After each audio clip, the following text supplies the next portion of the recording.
युवराज अपने फोन पर किसी की तस्वीर को देखते हुए कहता है, पिछले 5 सालों से मैं तुम्हें पागलों की तरह ढूंढ रहा हूँ। मेरे इतने करीब होने के बावजूद भी तुम मुझे कैसे नहीं मिली? कैसे नहीं समझ पाया मैं कि तुम वहां भी हो सकती हो? कैसे मैंने तुम्हें वहां नहीं ढूंढा जहाँ तुम इस समय हो? क्यों नहीं मैंने सोचा कि तुम्हारे वहां होने के बारे में? कहते हुए उसके चेहरे पर इस वक्त न जाने कितने ही भाव आ और जा रहे थे। कभी दर्द, कभी गुस्सा, कभी कड़वाहट, कभी नफरत। ये कहते हुए वह अपने सामने रखा विस्की का गिलास उठाकर पीने लगता है और विस्की को खत्म कर वहां से उठकर अपार्टमेंट से बाहर आता है और अपने गार्ड से अपनी कार की चाबी लेते हुए कहता है, कोई मेरे पीछे नहीं आएगा। इतना कहकर वह कार में बैठता है और कार स्टार्ट कर उसे ड्राइव करता हुआ वहां से चला जाता है। कुछ देर कार को ड्राइव करने के बाद वह उस बच्चे के घर के पास पहुंचता है। उस घर की थोड़ी दूर पर ही वह अपनी कार को रोक अपने पॉकेट से सिगरेट निकालता है और उसे जलाकर स्मोक करते हुए उस बच्चे की घर की तरफ देखने लगता है। उस बच्चे की माँ कोई और नहीं बल्कि छवि थी। तभी छवि उस घर से निकलती है। युवराज उसका हाथ पकड़कर उसे कार में बैठाता है और ड्राइविंग करने लगता है। इस समय दोनों एक दूसरे को सिर्फ देख रहे थे, कोई बात नहीं करते हैं। युवराज कार रोकता है। तभी छवि के फोन पर कॉल आती है। फोन की दूसरी तरफ से शांता की घबराई हुई आवाज आती है, मैम, युवान बाबा को बहुत तेज फीवर है और बार बार आपको याद कर रहे हैं। छवि उस मेड की बात सुनकर घबराती हुई कहती है, क्या कहा तुमने? युवान को फीवर है? तुम ध्यान रखो उसका, मैं तुरंत आती हूँ। इतना कहकर वह फोन डिस्कनेक्ट कर देती है और युवराज से कहती है, मुझे घर जाना है। वहाँ दूर दूर तक छवि को जाने के लिए कोई भी कन्वेंस नहीं मिलने वाला था। उसे मजबूरी में युवराज के साथ ही जाना था। इसलिए वह युवराज से कहती है, प्लीज यहाँ से वापस चलिए, मेरा घर पहुँचना इस समय बहुत जरूरी है।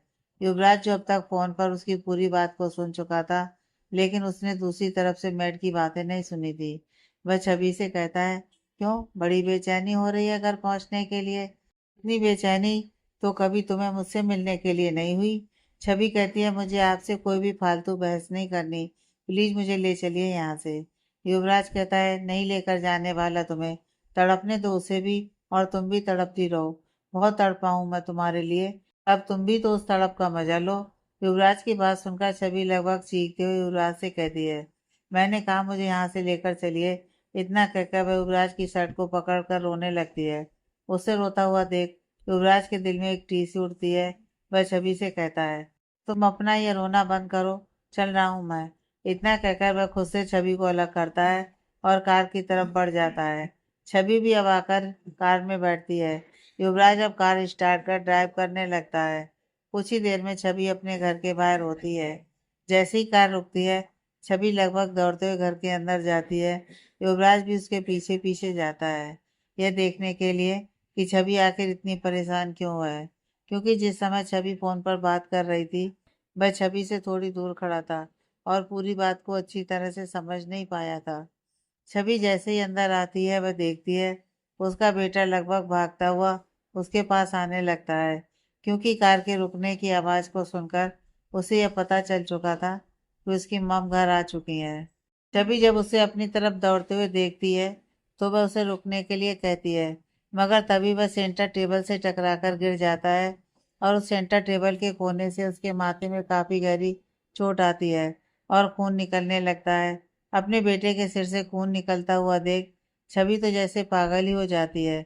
वह तुरंत उसके पास जाती है और उसे गोद में उठाते हुए अपनी साड़ी के आंचल से उसके चोट को कवर कर उससे निकलने वाले खून को रोकने लगती है। मगर अब तक उसका बेटा बेहोश हो चुका था। इस समय फर्श पर भी बहुत सारा खून फैला हुआ था। छवि की आंखों से अब लगातार आंसू निकल रहे थे। वह रोते हुए अपनी मेड से कहती है, ड्राइवर को बुलाओ, जल्दी से लेकर हॉस्पिटल चलना है। उसकी मेड घबराती हुई कहती है, मैडम, ड्राइवर तो नहीं है, वह चला गया है। क्योंकि इस समय रात काफी हो चुकी थी। युवराज अब तक अंदर आ चुका था। छवि को अपनी गोद में उस बच्चे को लिए हुए रोते देख वह जैसे ही कुछ पूछने वाला होता है, तभी फर्श पर फैला खून उसे दिखाई देता है, जिसे देखकर उसका दिल जोरों से धड़कने लगता है। वह बिना कुछ सोचे समझे छवि के पास आता है और उसकी गोद से युवान को लेकर बाहर की तरफ भागता है। छवि भी भागती हुई उसके पीछे आती है। युवराज जल्दी से अपनी कार को अनलॉक करता है और आगे की तरफ की पैसेंजर सीट पर छवि को बैठने के लिए बोलता है। छवि बिना एक सेकंड का वक्त गंवाए बैठ जाती है। युवराज उसकी गोद में युवान को देता है और दूसरी तरफ से आकर ड्राइविंग सीट पर बैठ कार स्टार्ट कर ड्राइव करने लगता है। वह इस समय बहुत ही स्पीड में कार ड्राइव कर रहा था।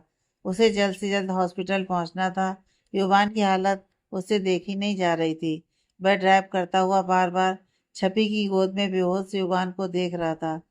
छवि की आंखों से अभी भी लगातार आंसू निकल रहे थे। कुछ ही देर में वह हॉस्पिटल पहुंचते हैं। युवराज जल्दी से कार का डोर खोलकर दूसरी तरफ छवि के पास आता है और उसकी गोद से युवान को लेकर अंदर की तरफ आता है और जल्दी उसे इमरजेंसी रूम में एडमिट कर डॉक्टर के बाहर आने का इंतजार करने लगता है। डॉक्टर अंदर युवान को चेक कर रहे थे। छवि वही लॉबी में पड़ी चेयर पर बैठी इमरजेंसी रूम की तरफ देखे जा रही थी।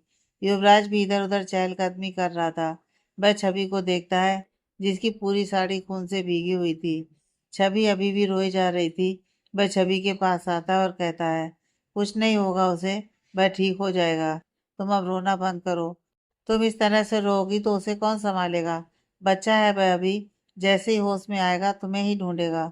उसकी बात सुनकर छवि अपनी आंखों से आंसुओं को पोंछती है और युवराज के पास आकर गुस्से में उसे एक जोर का तमाचा मारती हुई कहती है, यह सब कुछ आपकी वजह से हुआ है। अगर आप मुझे वहां नहीं लेकर जाते तो शायद मेरा बच्चा इस हालत में नहीं होता। क्या मिलता है आपको मुझे दर्द देकर? इतना कहकर वह जमीन पर बैठ फूट फूट कर रोने लगती है। उसे इस तरह से रोता हुआ देख युवराज उसे दोनों कंधों से पकड़ता हुआ उठाता है और पास ही रखी हुई चेयर पर बिठाकर वहां से चला जाता है। कुछ देर बाद वह हाथ में पानी की बोतल लिए वापस आता है और छवि को देते हुए कहता है, पी लो इसे। छवि वह पानी की बोतल युवराज के हाथों से लेकर अपनी बगल में रख देती है और गुस्से में युवराज की तरफ देखती हुई कहती है, चले जाइए यहाँ से। आप मुझे यहाँ बर्दाश्त नहीं हो रहे हैं। आपको यहाँ देखकर मेरा खून खौल रहा है। आपको जो भी प्रॉब्लम है मुझसे है, लेकिन इसमें मेरे बच्चे का क्या दोष है?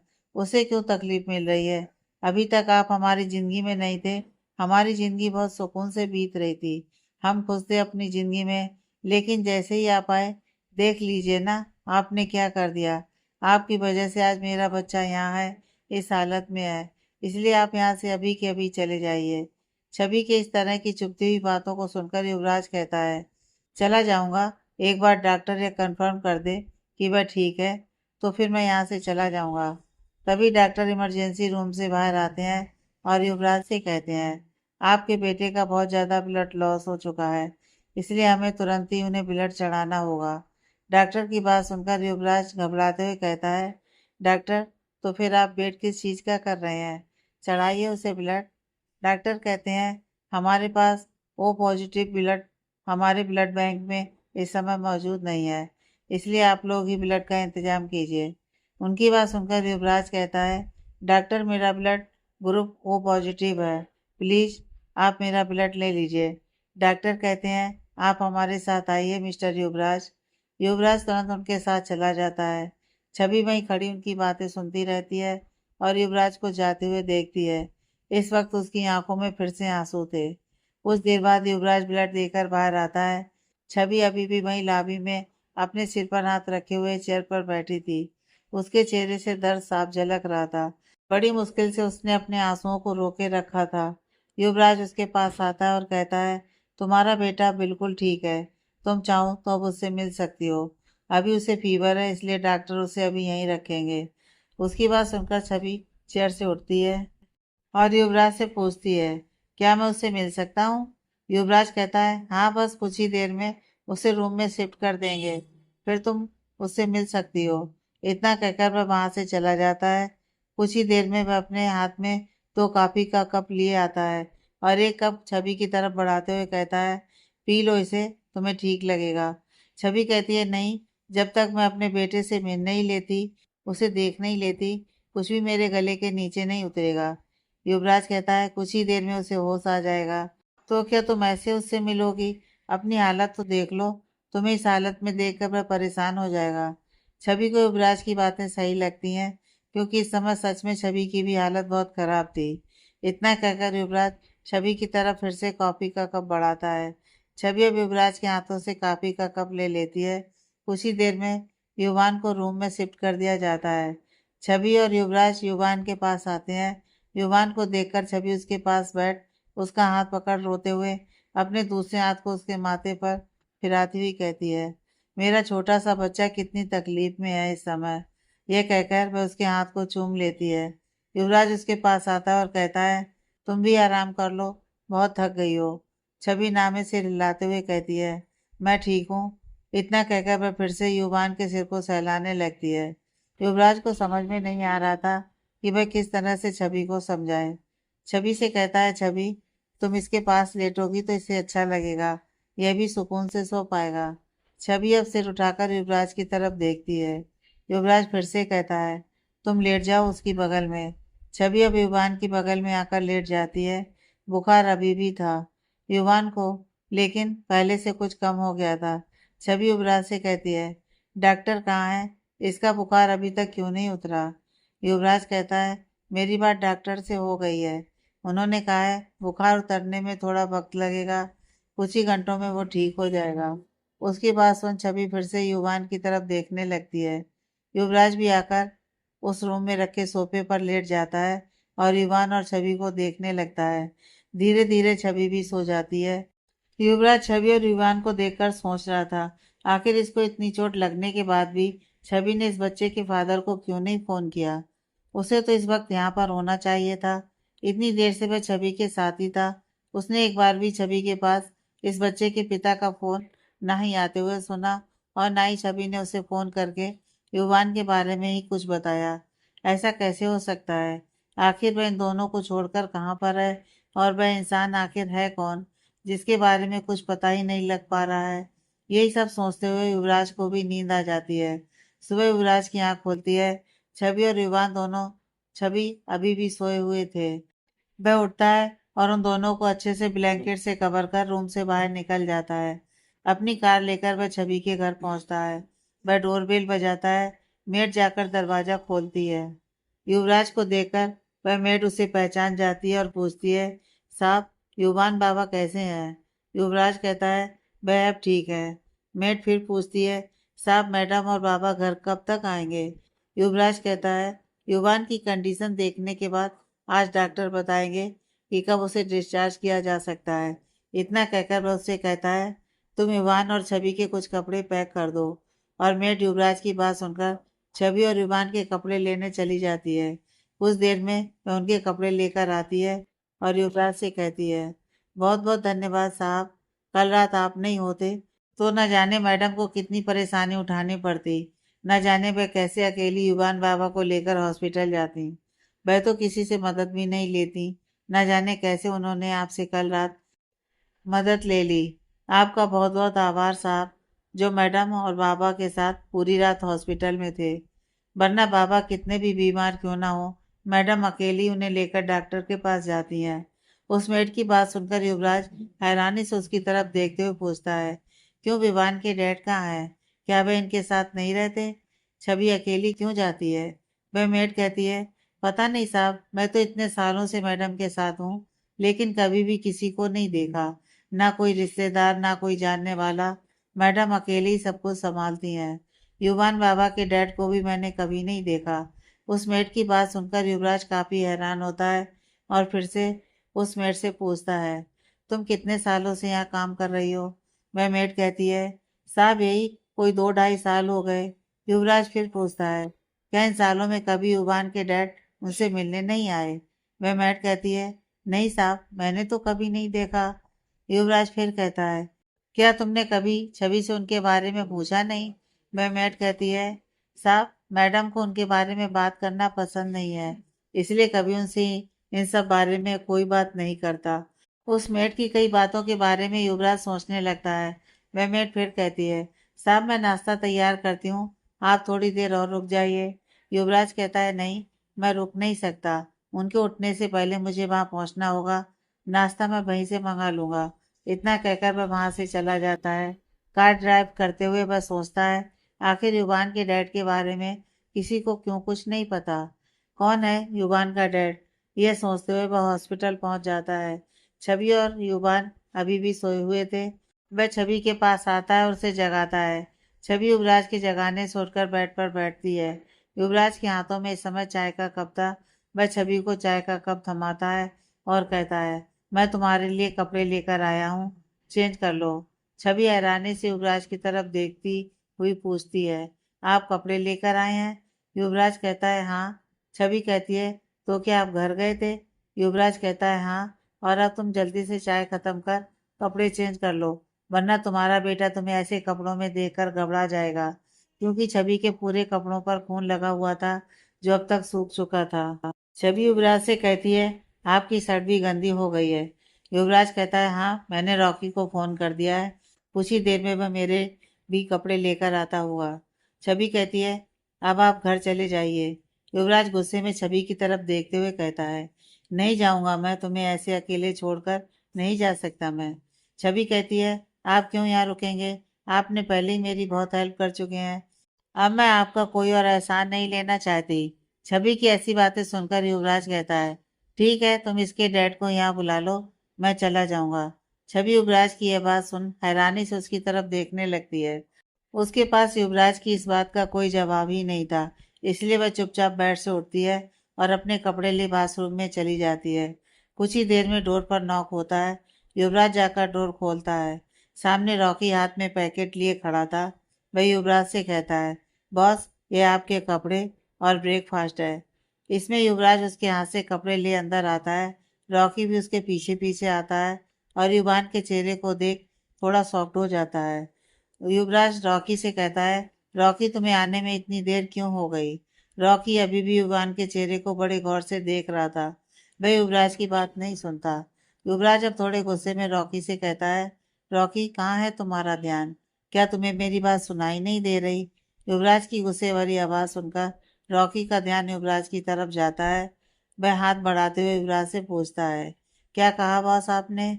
युवराज फिर गुस्से में कहता है, तुम्हारा ध्यान कहाँ है रॉकी? रॉकी कहता है, कुछ नहीं बॉस, वह मैं कुछ सोच रहा था। युवराज रॉकी से फिर पूछता है, क्या सोच रहे थे तुम? कौन सी ऐसी बात है जो तुम मेरी बातों को न सुनकर उसे सोच रहे हो? रॉकी घबराते हुए मन में सोचता है, हे भगवान, कहीं बॉस का मूड फिर ना खराब हो जाए और वह अपना सारा गुस्सा मुझ पर ना निकालने लगे। यह सोचते हुए वह जल्दी से युवराज से कहता है, कुछ नहीं बॉस, बस ऐसे ही।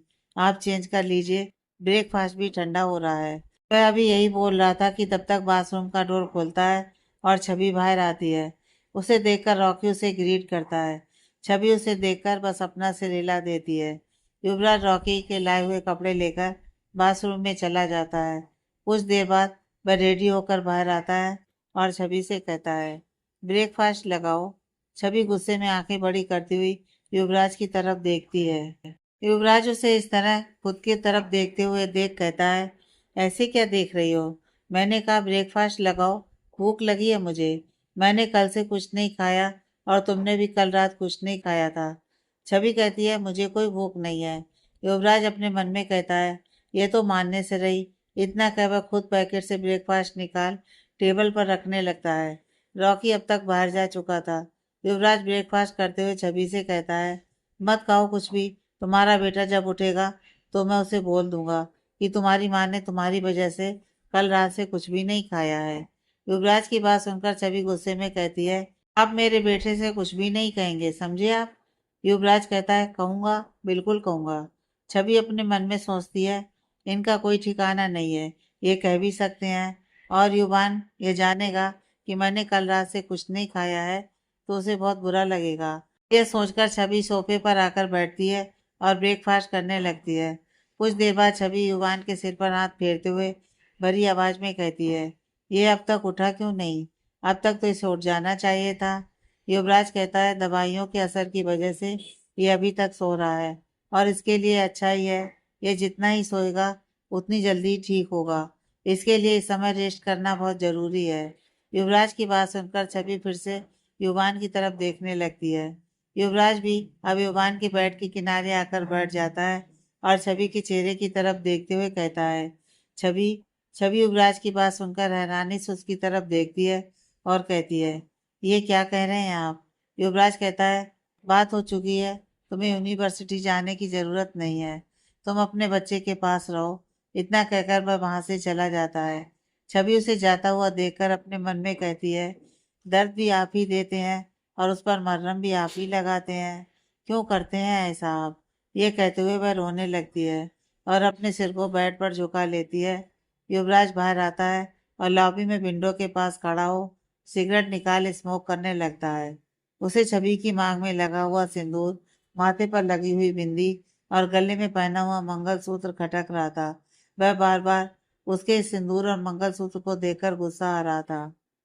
वह अपने मन में कहता है, किसके नाम का सिंदूर लगा रखा है तुमने अपनी मांग में? किसके नाम का मंगलसूत्र पहनती हो तुम बताती क्यों नहीं हो कि किसकी हो चुकी हो तुम?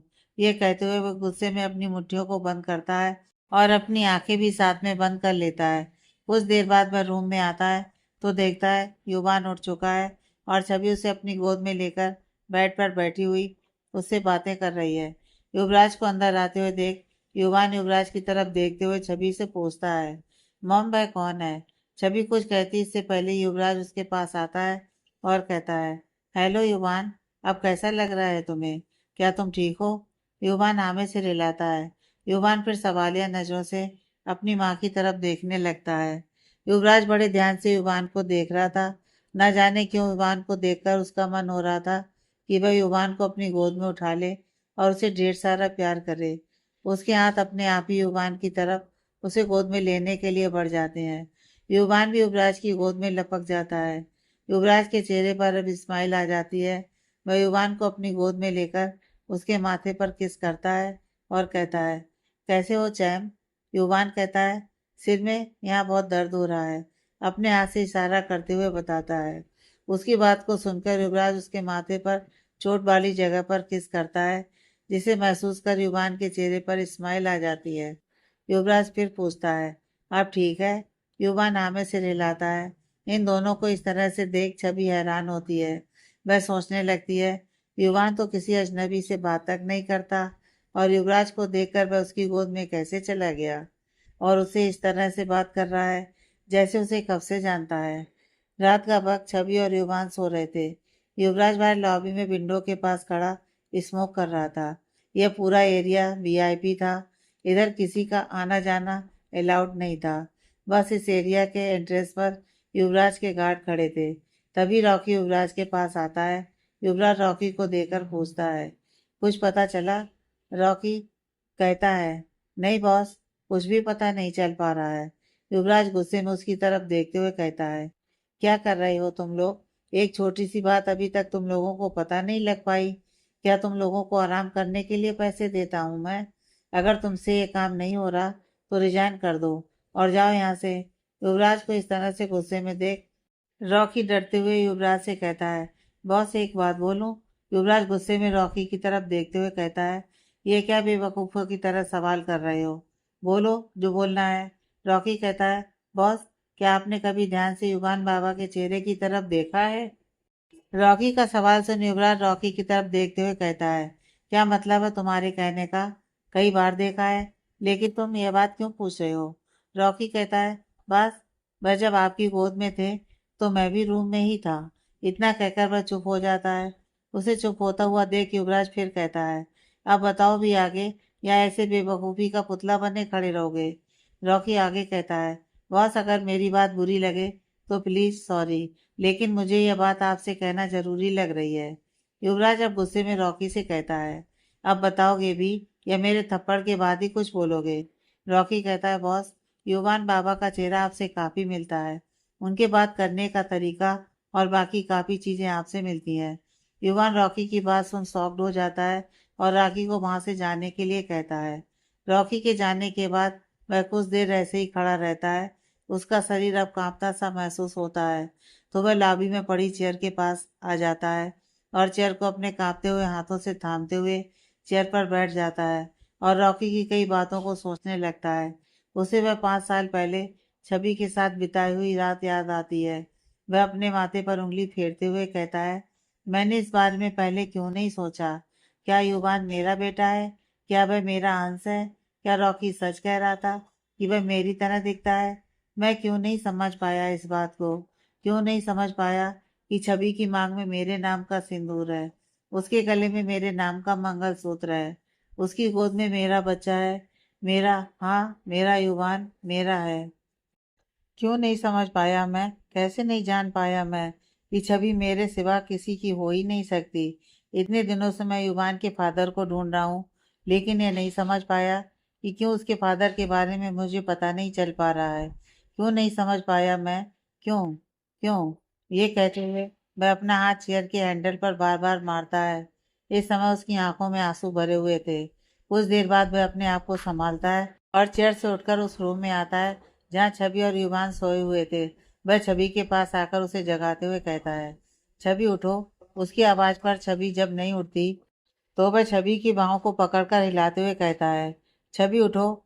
छवि कसमसाती हुई युवराज की तरफ देखती है और कहती है, क्या है, सोने दीजिए मुझे। युवराज उसकी बाहों को पकड़ उसे बेड पर बिठाते हुए कहता है, उठो, मुझे तुमसे बात करनी है। युवराज के गुस्से को देखकर छवि थोड़ा डरते हुए कहती है, क्या है, क्या बात करनी है आपको इतनी रात को, और इतनी जोर से मत बोलिए, युवान उठ जाएगा। युवराज अब उसकी बाहों को पकड़ बेड से जबरदस्ती उतारता है और उसे लगभग खींचते हुए उस रूम में बनी विंडो के पास लेकर आता है। छवि अपनी बाहों को छुड़ाने की कोशिश करती है। वह कहती है, क्या पागलपन है ये, क्या बात करनी है आप इस तरीके से, आप मुझे यहाँ क्यों लेकर आ रहे हैं। युवराज बिना कुछ बोले छवि की आंखों में देखता है, फिर छवि की मांग में लगे हुए सिंदूर को देखता है। उसे खुद को ऐसे देखते देख छवि युवराज से कहती है, क्या कहना है आपको, जल्दी कहिए, युवान उठ जाएगा तो मुझे अपने पास न देखकर घबरा जाएगा। युवराज अब भी छवि को सिर्फ निहारे जा रहा था। उसके मुंह से इस समय एक भी शब्द नहीं निकल रहा था, जिसे देखकर छवि गुस्से में चिल्लाती हुई कहती है, क्या लगा रखा है आपने, छोड़िए मेरी बाहों को, जाने दीजिए मुझे। इतना कहकर वह जाने लगती है, लेकिन युवराज फिर से उसके हाथ को पकड़ उसे अपने करीब खींच लेता है और गुस्से में छवि से कहता है, कहाँ जा रही हो मेरी बात बिना सुने। छवि कहती है, मुझे अब आपकी कोई बात नहीं सुननी, जाने दीजिए मुझे। युवराज कहता है, कहीं नहीं जाने दूंगा तुम्हें, बहुत कर लिया तुमने अपने मन का। युवराज की आवाज़ इस समय तेज हो चुकी थी, जिसे सुनकर युवान की नींद खुल जाती है और वह छवि को आवाज़ देते हुए, मॉम कहाँ है आप, कहने लगता है, जिसे देखकर युवराज छवि के हाथों को छोड़ देता है। अपने हाथों को आज़ाद देकर छवि जल्दी से युवान के पास आती है और उसे अपनी गोद में लेकर फिर से सुलाने लगती है। युवराज वहीं अपनी जगह पर खड़ा उन माँ बेटों को देखते रहता है। वह अब बेड के पास होता है और छवि की बगल में बेड पर लेट जाता है।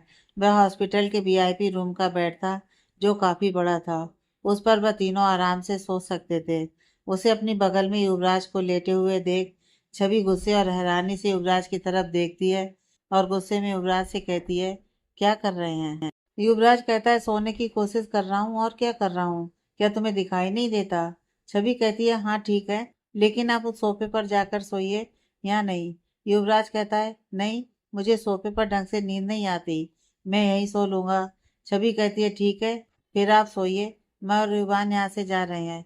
इतना कहकर वह उठने लगती है। युवराज उसे कंधे को दबाकर बेड पर लेटाता हुआ कहता है, चुपचाप सो जाओ, तुम जानती हो बिना मेरे चाहे तुम यहाँ से कहीं नहीं जा सकती। छवि कहती है, आप मेरे साथ जबरदस्ती नहीं कर सकते। युवराज कहता है, कर सकता हूँ, मैं जो चाहे वह कर सकता हूँ तुम्हारे साथ। तुमने अभी तक बहुत अपनी मनमानी कर ली, अब और नहीं। छवि गुस्से में उसकी तरफ घूर कर देखती है। तभी युवान नींद में आने लगता है और दोनों की बातों से युवान को डिस्टर्ब हो रहा था, जिससे वह ढंग से सो नहीं पा रहा था। युवराज कहता है, युवान डिस्टर्ब हो रहा है, उसके लिए नींद बहुत जरूरी है, इसलिए चुपचाप सो जाओ। इतना कहकर वह भी छवि की कमर पर अपना हाथ रख सोने लगता है। युवराज के स्पर्श से छवि इस समय अनकंफर्टेबल फील कर रही थी। नींद इस समय उसकी आंखों में बिल्कुल भी नहीं थी। वह कहती है, भगवान क्या हो रहा है ये, फिर से ये कहाँ से आ गए। कितनी मुश्किल से मैंने खुद को संभाला था, अपने बच्चे के साथ जी रही थी। क्या चाहते हैं अब आप, क्यों नहीं मुझे चैन से रहने देते, क्यों इन्हें फिर से मेरी जिंदगी में भेज दिया। अपने बच्चे के साथ मैं सुकून से अपनी जिंदगी बिता रही थी, इनके बिना जीना सीख चुकी थी मैं, फिर क्यों किया आपने ये, क्यों भेजा वापस मेरी जिंदगी में। वहीं युवराज बेड पर आंखें बंद किए छवि की कमर पर अपना एक हाथ रखे सुकून से छवि के बारे में सोच रहा था। वह कहता है, युवान मेरा अंश है, इसलिए शायद पहली बार उसे देखकर मुझे उसकी तरफ खिंचाव महसूस हुआ। मैं उसे देखकर पहली बार ही उसे अपनी बाहों में लेना चाहता था, अपनी गोद में उठाना चाहता था। मैं क्यों नहीं समझ पाया उस समय कि ऐसा क्यों महसूस हो रहा है। ऐसा इसलिए महसूस हो रहा था कि युवान मेरा खून है, मेरा बच्चा है। यही सब सोचते हुए उसे नींद आ जाती है। अगली सुबह युवराज की आंख खुलती है। छवि अभी भी युवराज के बगल में युवान को हक किए हुए सोई थी। ये देख के युवराज के चेहरे पर स्माइल आ जाती है। वह झुककर छवि के माथे पर किस करता है। उसके बाद युवान के पास आकर उसके माथे पर जैसे ही किस करने लगता है, युवान की नींद खुल जाती है, जिसे देखकर युवान अपने आप को पीछे कर लेता है। युवान उठते हुए कहता है, क्या आप मेरे डैड हैं? युवान के मुंह से यह सवाल सुनकर युवराज हैरान हो जाता है और वह सोचता है, युवान एक ऐसा सवाल कर रहा है, उसे क्या ये पता है कि मैं उसका डैड हूँ? वह अभी यह सब सोच ही रहा था कि तभी युवान फिर से कहता है, आप मेरी और मेरी मॉम के पास बेड पर लेटे हुए हैं, क्या आप मेरे डैड हैं?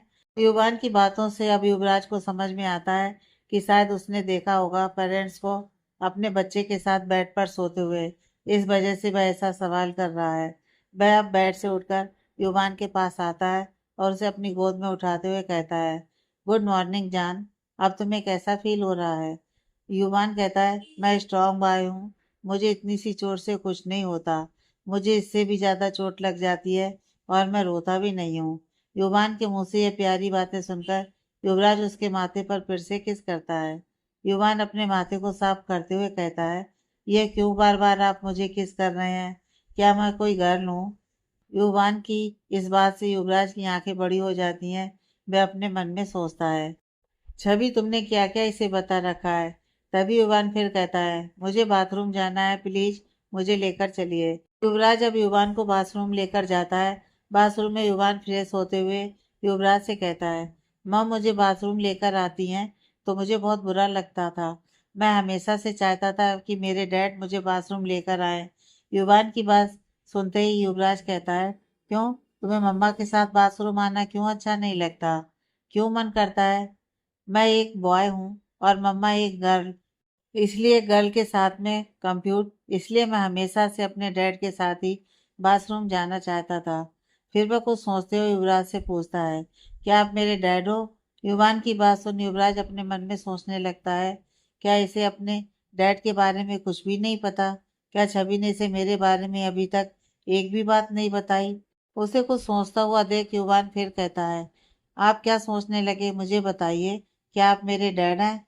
युवराज अब बिना कुछ सोचे समझे एकदम से कहता है, क्योंकि उसे अब कुछ समझ में नहीं आ रहा था कि वह युवान की बात का क्या जवाब दे। इसलिए युवान के बार बार सवाल करने पर युवराज के मुंह से हाँ निकल जाती है। यह सुनकर युवान खुशी से उछल पड़ता है और युवराज के गले से लगते हुए कहता है, डैड मैं कब से आपका वेट कर रहा था, कहाँ थे आप? मैंने कितना मिस किया आपको। क्या आपको मेरी और मम्मा की बिल्कुल भी याद नहीं आती? क्या आप मुझसे और मम्मा से प्यार नहीं करते? युवान की ये बातें सुनकर युवराज उसके चेहरे पर अपने हाथ को रखते हुए कहता है, नहीं बच्चा, मैं बहुत प्यार करता हूँ आप दोनों से, जान हो मेरी यादों में। युवान फिर कहता है, तो फिर आप कहाँ थे इतने दिनों से? आप हमसे मिलने क्यों नहीं आए? पता है जब मैं दूसरे बच्चों को उनके डैड के साथ देखता था तो मुझे कितना बुरा लगता था। मैं हमेशा से चाहता था कि मेरे डैड मेरे पास में, मैं उनके साथ अपने स्कूल में जाऊं। फिर कुछ सोचते हुए कहता है, डैड क्या आप मुझे मेरे स्कूल लेकर चलेंगे? मैं अपने सारे फ्रेंड को दिखाऊंगा कि मेरे डैड भी मेरे पास हैं। वह मुझे हमेशा ये कहकर परेशान करते हैं कि मेरे पास तो मेरे डैड ही नहीं है। युवान की बात सुनकर युवराज के दिल में एक दर्द उठता है और वह युवान को अपने गले से लगा लेता है और अपने मन में कहता है, छवि मैं तुम्हें कभी माफ नहीं करूंगा। तुमने मेरे बच्चे को मुझसे दूर किया। क्यों किया तुमने ऐसा? खुद भी मुझसे दूर हो और मेरे बच्चे को भी मुझसे दूर कर दिया। अभी वह यही सब सोच रहा था कि तभी दरवाजे पर नॉक होता है। छवि बाहर दरवाजे पर आकर आवाज देती हुई कहती है, युवान क्या तुम अंदर हो? युवान कहता है, हाँ माँ, मैं और डैड अंदर है।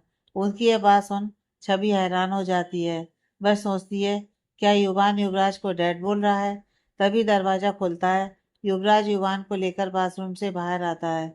युवान लपक कर छवि की गोद में चला जाता है और छवि के गले में हाथ डालते हुए कहता है, थैंक यू मॉम, आप मेरी डैड को मेरे पास लेकर आए। मैं आज बहुत खुश हूँ, मेरे डैड मेरे पास है। युवान की बातें सुनकर छवि हैरानी से उसकी तरफ देखने लगती है। फिर युवराज की तरफ देखते हुए कहती है, क्या आपने इसे ये सब कहा? युवराज छवि से पूछता है, क्या कहा? छवि कहती है, खुद को डैड बुलाने के लिए। युवराज अब अपनी रूड आवाज में छवि से कहता है, इसमें कहने की क्या जरूरत है? मेरा बेटा है तो मुझे डैड ही बुलाएगा ना। इस समय छवि के दिमाग में काफी कुछ चल रहा था, लेकिन वह युवान के सामने ना तो युवराज से कुछ कह सकती थी, ना ही उसे कुछ पूछ सकती थी। वह युवान को लेकर बेड पर आती है और उसे बेड पर बिठाते हुए कहती है, बेटा आप दूध पी लो। इतना कहकर वह दूध का गिलास युवान को थमाती है। युवान फिर मुंह बनाते हुए कहता है, नो मॉम, आपको पता है ना, मुझे मिल्क बिल्कुल भी पसंद नहीं है। युवान के मुंह से यह सब बात सुनकर युवराज उसके पास आता है और छवि को साइड कर युवान के पास बैठता हुआ कहता है, युवान अभी तुम इसे पी लो, फिर हम जब हॉस्पिटल से घर जाएंगे तुम्हें बहुत सारा चिल्ड मिल्क शेक मिलेगा। युवराज की बात सुनकर युवान खुश होता हुआ कहता है, सच डैड? युवराज कहता है, हाँ युवान, लेकिन अभी तुम पहले इसे खत्म करो। तुम्हें फीवर था इसलिए तुम अभी चिल्ड मिल्क शेक नहीं पी सकते हो। जैसे ही डॉक्टर तुम्हें घर जाने के लिए कहेंगे तो मैं तुम्हारे लिए खुद अपने हाथों से बनाऊंगा। युवराज की बात सुनकर युवान खुश होता हुआ बड़े आराम से अपने हाथों में पकड़ा हुआ दूध का गिलास एक ही बार में खाली कर देता है और उसे युवराज के हाथों में थमा देता है। युवराज वह गिलास बेड की साइड टेबल पर रखते हुए छवि से कहता है, इसकी दवाइयाँ दे दो। उसे इतना कहकर वह बेड से उठ जाता है। छवि युवान के पास आती है और उसे सारी दवाइयाँ दे देती है। कुछ देर बाद युवान अब सो चुका था। युवराज रूम से बाहर लॉबी में किसी से फोन पर बात कर रहा था। छवि रूम से निकलकर युवराज के पास आती है। छवि को अपने पास आता देख युवराज फोन पर बात कर रहे आदमी से कहता है, मैं तुम्हें बाद में फोन करता हूँ। इतना कहकर वह फोन डिस्कनेक्ट कर देता है और छवि की तरफ देखने लगता है। छवि युवराज से कहती है, क्यों उल्टी सीधी बातें सिखा रहे हैं आप मेरे बच्चे को? युवराज अब गुस्से में छवि के दोनों कंधों को पकड़ते हुए कहता है, उल्टी सीधी बातें मैं सिखा रहा हूँ? 5 सालों से मुझसे दूर है और मुझसे मेरे बच्चे के बारे में भी छुपाया तुमने। जी तो कर रहा है गला दबा दूं तुम्हारा, लेकिन तुम मेरे बच्चे की माँ हो, तुम्हारे साथ कुछ भी बुरा मैं कर नहीं सकता। लेकिन तुम मुझे यह बताओ कि आखिर तुमने युवान के बारे में मुझसे क्यों छुपाया? छवि युवराज की बात सुनकर अपने चेहरे पर एक जहरीली मुस्कान लाते हुए कहती है, मैंने छुपाया आपसे? किसने कहा युवान आपका बेटा है? युवराज अब गुस्से में छवि की गर्दन को पकड़ता हुआ कहता है, किसी के कहने की जरूरत नहीं है, उसे देखकर पता चलता है कि वह मेरा बेटा है। छवि अपनी गर्दन से युवराज का हाथ हटाने की कोशिश करते हुए बड़ी मुश्किल से बोलती है, क्योंकि इस समय छवि के मुंह से बहुत ही मुश्किल से आवाज निकल पा रही थी। युवराज ने बड़ी जोर से उसकी गर्दन को पकड़ रखा था, जिससे छवि के गले में बहुत दर्द हो रहा था। छवि कहती है, युवान सिर्फ मेरा बेटा है, मैं उसकी माँ हूँ, वह आपका कुछ नहीं लगता, इसलिए प्लीज उसे अपना बेटा कहना बंद कीजिए। युवराज एक झटके में छवि की गर्दन को छोड़ देता है और कहता है, युवान तुम्हारे साथ साथ मेरा बेटा है, मेरा अंश है वो। अब गुस्से में लगभग चीखते हुए युवराज कहता है, नहीं है वह आपका बेटा, वह सिर्फ मेरा है। और आप यह कैसे कह सकते हैं कि वह आपका बेटा है? एक माँ ही बता सकती है कि उसके बच्चे का पिता कौन है। तो फिर आप यह कैसे कह सकते हैं कि वह आपका अंश है? अभी कल तक तो आप पूछ रहे थे इस बच्चे का पिता कौन है, क्यों वह यहाँ हमारे साथ नहीं है? फिर अचानक क्या हो गया आपको? क्यों उसे आप अपना बच्चा कह रहे हैं? छवि की बात सुनकर युवराज मुस्कुराते हुए कहता है, मुझे तुम्हारी ये कही हुई बातों से कोई फर्क नहीं पड़ता, मैं जानता हूँ कि वह मेरा ही बेटा है। कहते हुए छवि के बालों को पकड़कर उसे पीछे की तरफ झुकाते हुए कहता है, अब तुम मेरे एक सवाल का जवाब दो, क्यों छोड़कर आई मुझे 5 साल पहले? क्यों धोखा दिया तुमने मुझे? ये कहते हुए युवराज के चेहरे पर दर्द साफ झलक रहा था, जिसे छवि भी महसूस कर पा रही थी। छवि अब अपने एक हाथ को अपने बालों को पकड़े हुए युवराज के हाथ पर रखते हुए उसे हटाने की कोशिश करती है, लेकिन बहुत कोशिश करने के बाद भी वह युवराज के हाथ को अपने बालों से नहीं हटा पाती। उसे बहुत दर्द हो रहा था।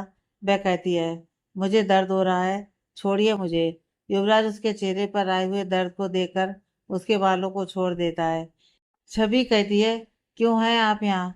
क्यों नहीं चले जाते अपनी फैमिली के पास, अपनी बीवी के पास? छवि के मुंह से बीवी शब्द सुनकर युवराज कहता है, बीवी के पास ही हूँ अपनी, और कहाँ जाऊं? मेरी फैमिली यही है। इस वक्त मैं अपनी फैमिली के पास ही हूँ, जहाँ मुझे होना चाहिए। युवराज की ये बातें सुनकर छवि गुस्से में कहती है, यहाँ पर ना तो आपकी फैमिली है, ना बीवी है, ना ही कोई और। वह बच्चे का नाम नहीं लेती क्योंकि वह नहीं चाहती थी कि युवराज किसी भी तरह से युवान से जुड़े। और हाथ जोड़ती हूँ मैं आपके, चले जाइए यहाँ से, मेरे और मेरे बच्चे की जिंदगी से दूर, वरना आप हम दोनों की जिंदगी फिर से जहन्नुम बना देंगे, जैसे 5 साल पहले आपने मेरी जिंदगी बनाए रखी थी। युवराज कहता है, मैंने तुम्हारी जिंदगी जहन्नुम बना रखी थी? छवि कहती है, हाँ, आपने मेरी जिंदगी जहन्नुम ही बना रखी थी। मेरा सब कुछ आपने मुझसे छीन लिया, मेरी फैमिली, मेरा प्यार, मेरी इज्जत, सब कुछ। अब बदले में मुझे क्या दिया? सिर्फ और सिर्फ धोखा। छवि की बातों को सुनकर युवराज हैरानी से छवि की तरफ देखते हुए कहता है, मैंने तुम्हें धोखा दिया? कौन सा धोखा दिया, तुम बताओगी? फिर वह छवि के कंधे को पकड़कर उसे हिलाते हुए कहता है, कौन सा धोखा दिया मैंने तुम्हें? मैं सिर्फ तुम्हारा था और तुम्हारा ही होकर रहा हूँ। छवि अपने चेहरे पर मुस्कुराहट लाते हुए कहती है, हाँ, सच कहा आपने, आप सिर्फ मेरे ही बनकर रह रहे हैं। इतना कहकर वो अपने कंधे से युवराज के हाथ को झटकती है और अपने बच्चे के पास जाने लगती है। जाते हुए वह एक बार फिर मुड़ती है और युवराज से कहती है, चले जाइए अब आप यहाँ से, बहुत कर दिया आपने मेरे और मेरे बच्चे के लिए, अब मुझे आपकी ज़रूरत नहीं है। हम दोनों की, हमारी इस दुनिया में कोई जगह नहीं है आपके लिए, इसलिए प्लीज़ दूर रहिए हमसे और सुकून से जीने दीजिए हमें। इतना कहकर वह अंदर युवान के पास चली जाती है। युवराज आंखों में आंसू और चेहरे पर दर्द लिए उसे जाते हुए देखता रहता है। उसे इस वक्त समझ में नहीं आ रहा था कि छवि उसके साथ ऐसा बर्ताव क्यों कर रही है, जब उसने किसी और से ना ही शादी की है और युवान उसका और उसकी छवि का बेटा है। फिर क्यों उसे खुद से दूर कर रही है? क्यों वह 5 साल पहले उसे छोड़कर चली गई थी? उसे अपनी इन सब सवालों का जवाब ढूंढना था। उसे ये पता लगाना था कि 5 साल पहले आखिर क्यों छवि उससे दूर हो गई थी, और आज मिली भी तो क्यों उसके साथ नहीं रहना चाहती थी, क्यों उससे दूर हो रही थी। युवराज को अपने किसी भी सवाल का जवाब नहीं मिल रहा था। वह परेशान होते हुए अपने एक हाथ को वहीं दीवार पर दे मारता है, जिससे उसके हाथ से खून निकलने लगता है। लेकिन उसे उस दर्द का कोई भी एहसास नहीं था। उसके दिल में कुछ देर पहले छवि की कही हुई बातों से जो दर्द हो रहा था, उसके एहसास से वह तड़पते हुए कहता है, क्यों छवि, क्यों कर रही हो तुम ऐसा? क्यों मुझे खुद से दूर करना चाहती हो? अगले दिन सुबह युवान को आज डिस्चार्ज मिल गया था। उसका फीवर पूरी तरह से उतर चुका था और उसके सिर पर लगी हुई चोट धीरे धीरे ठीक हो रही थी। छवि ने सारे सामान को ठीक से रख लिया था। युवराज अंदर आता है और युवान को अपनी गोद में उठाते हुए छवि से कहता है, चलो। इतना कहकर वह युवान को अपनी गोद में लिए हुए रूम से निकलने वाला ही होता है कि छवि कहती है, 1 मिनट। उसकी आवाज़ को सुनकर युवराज पलटकर उसकी तरफ देखता है और कहता है, क्या हुआ? छवि उसके पास आती है और युवान को युवराज की गोद से अपनी गोद में लेती हुई कहती है, मैंने आपसे कहा था ना, दूर रहिए हमसे, और इसे लेकर आपको जाने की ज़रूरत नहीं है। मैं खुद इसे लेकर घर जा सकती हूँ। इतना कहकर वह अपने एक हाथ में बैग लिए हुए ही युवान को युवराज की गोद से अपनी गोद में ले लेती है और बाहर की तरफ निकलने लगती है। तभी उसे उसका ड्राइवर दिखता है, जो उसके पास ही आ रहा था। ड्राइवर उसके पास आता है। छवि अपना बैग ड्राइवर को थमाती है और युवान को वहां से लेकर चली जाती है। युवराज वहीं खड़ा छवि और युवान को जाता हुआ देखता है।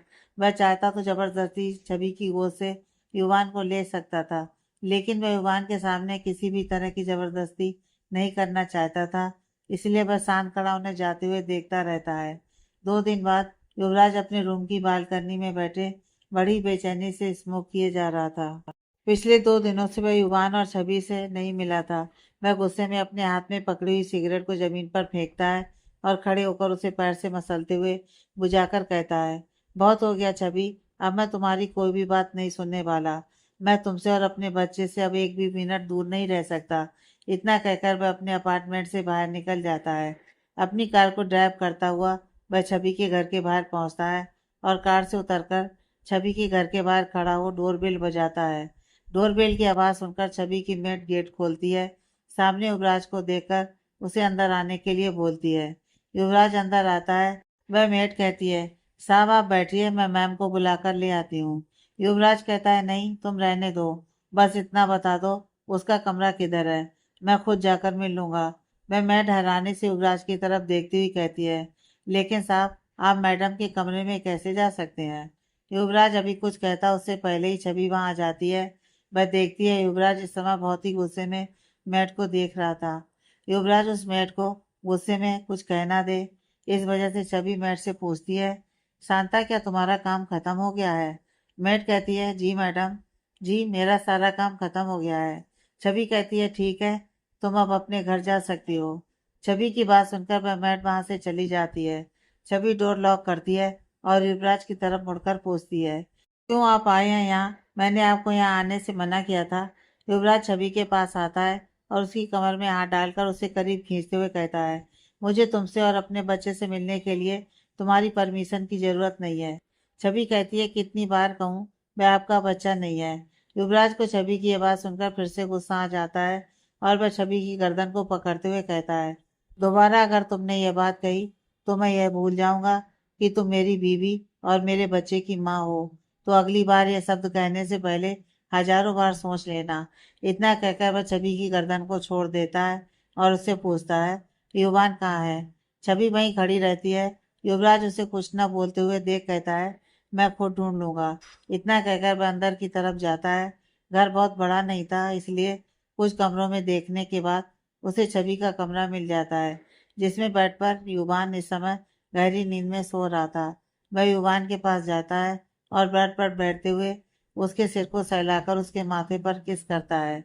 छवि भी अब तक वहां आ चुकी थी। छवि को वहां आया हुआ देख युवराज बेड से उठता है और छवि के पास आकर कहता है, क्यों छवि, क्यों किया तुमने ये सब? क्यों मुझे इतने सालों खुद से और हमारे बच्चे से दूर रखा? क्या तुम्हें कभी मेरी याद नहीं आई? ये कहते हुए युवराज की आंखें भर आई थी। युवराज को इस तरह बोलता हुआ देख छवि को काफी बुरा लग रहा था, लेकिन वह अपना चेहरा दूसरी तरफ घुमा लेती है और वहां से जाने लगती है। उसे जाता देख युवराज उसका हाथ पकड़ अपने पास खींचता है और कहता है, अब तुम्हें मेरा चेहरा इतना बुरा लग रहा है कि तुम मेरी तरफ देखना भी पसंद नहीं करती? आखिर बात क्या है? क्या कोई दूसरा तुम्हें पसंद आ गया है? युवराज की यह बात सुनकर छवि गुस्से में युवराज की तरफ देखती है और उसे अपने आप से दूर धक्का देते हुए कहती है, खुद के जैसा समझ रखा है क्या? प्यार और शादी मुझसे, एंगेजमेंट किसी और से? इतना कहकर वह वहां से चली जाती है। युवराज उसकी बातों को सुन शॉक्ड रह जाता है और कहता है, क्या इसे उस दिन के बारे में पता है? लेकिन इसे कैसे पता हो सकता है? यह तो उस समय वहां थी नहीं, फिर उस दिन की एंगेजमेंट के बारे में इसे कैसे पता चला? फ्लैशबैक। षष्ठी दी की शादी के एक दिन पहले युवराज के डैड और पूरी फैमिली उसके डैड के दोस्त के वहां डिनर पर गए हुए थे। युवराज नहीं जाना चाहता था, लेकिन अपने डैड के बार बार कहने की वजह से उसे मजबूरी में जाना पड़ा। छवि उस वक्त घर पर ही थी। शशि दी की शादी अगले दिन की शादी थी, इसलिए वह भी वहां नहीं गई थी। युवराज जब वहां पहुंचता है, उसकी फैमिली वहां पहले से ही मौजूद थी। युवराज के पहुंचने पर उसके डैड उसे अपने दोस्त और उसकी फैमिली से इंट्रोड्यूस करवाते हैं। वहां पर इस समय बहुत सारे गेस्ट थे, जिनमें कुछ युवराज के डैड के फ्रेंड और कुछ उनके बिजनेस पार्टनर भी थे। कुछ देर बाद युवराज के डैड और उसके फ्रेंड की बेटी नताशा के साथ युवराज की एंगेजमेंट अनाउंस करते हैं। युवराज यह सुन शॉक्ड रह जाता है, लेकिन वह सारे मेहमानों के सामने कुछ कह नहीं पाता और अपने डैड से धीरे से कहता है, डैड ये आप क्या कर रहे हैं? मैं ये एंगेजमेंट नहीं कर सकता। उसके डैड कहते हैं, अगर तुम इस समय यह एंगेजमेंट नहीं करोगे तो मुझसे बुरा कोई नहीं होगा। क्या तुम सारे मेहमानों के सामने मेरी नाक कटवाना चाहते हो? युवराज उनकी बातों को सुनकर हैरान रह जाता है। वह कहता है, कैसे बिना उसकी मर्जी जाने उसकी एंगेजमेंट डिसाइड कर सकते हैं? यहाँ तक कि वह उस लड़की को कभी मिला भी नहीं। अपने डैड के प्रेशर में आकर उस समय युवराज एंगेजमेंट तो कर लेता है, लेकिन घर आते ही अपने हाथ से अंगूठी निकालकर वह अपने डैड के सामने फेंकते हुए कहता है, डैड मैं इस तरह से किसी से भी एंगेजमेंट नहीं कर सकता। मैं उस लड़की को जानता तक नहीं हूँ। उसके डैड कहते हैं, वह मेरे फ्रेंड की बेटी है। हम उसे बहुत अच्छी तरह से जानते हैं, यहाँ तक कि हम उसे बचपन से ही जान रहे हैं। वह तुम्हारे लिए परफेक्ट है। युवराज कहता है, आपकी नज़र में वह मेरे लिए परफेक्ट है, लेकिन मैं उससे क्या किसी भी और लड़की से एंगेजमेंट नहीं कर सकता। आप मुझे माफ़ कीजिए। अगर आप मुझे ज़्यादा प्रेशर डालेंगे तो मैं घर छोड़कर चला जाऊंगा और कभी आप लोगों के पास नहीं आऊंगा। इतना कहते हुए युवराज वहां से चला जाता है। अगले दिन षष्ठी दी की शादी थी, इसलिए सारी बातें बताकर इस समय वह षष्ठी दी और छवि को परेशान नहीं करना चाहता था। इसलिए वह यह बात ना ही छवि को और ना ही षष्ठी दी को बताता है। शादी के बाद वह छवि को लेकर अपार्टमेंट आने की तैयारी कर रहा था। वह सोचता है अब वह सबके सामने अपनी और छवि की शादी की बात बता देगा। लेकिन अगले ही दिन छवि उसे बिना बताए ना जाने कहाँ चली गई थी। तब से वह छवि के मिलने तक उसे ढूंढ ही रहा था। Present time. युवराज अब सोचता है कि क्या यही वजह थी छवि को मुझे छोड़कर जाने की। क्या छवि उस दिन हुए एंगेजमेंट के बारे में सब कुछ जानती है? क्या वह मुझे गलत समझ रही है? यह सोचते हुए वह छवि के पास जाने लगता है और कहता है मुझे छवि की सारी गलतफहमी दूर करनी होगी। आगे की कहानी नेक्स्ट पार्ट में।